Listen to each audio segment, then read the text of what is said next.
Hi, I'm AK and welcome to my channel Artistic K-pop, and let's move on to the video. Since last year, Big Hit Entertainment has been teasing various debuts of boy groups and girl groups. It looks like we will finally be able to see new boy groups and new girl groups from Big Hit Entertainment in 2021 and 22.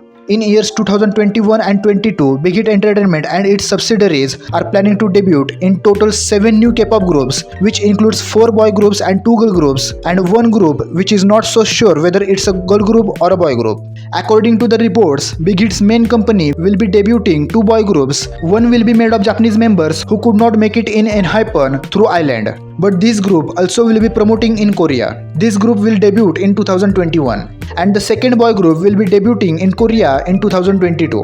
Newest and 17th company Pledis Entertainment is also planning to debut a new boy group in 2022.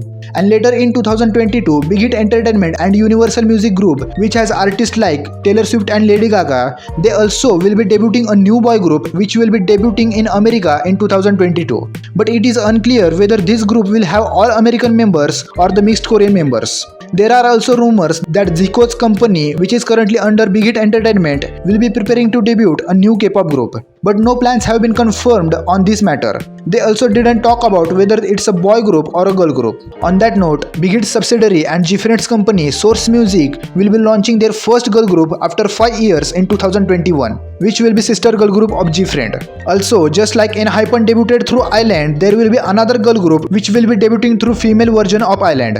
And like this, these are the 7 new K-pop groups Big Hit and its subsidiary will be debuting in 2021 and 2022. And that is all for this video. Please care to subscribe to my channel for more updates like who are the members and all that stuff. And also click on bell icon for all notifications.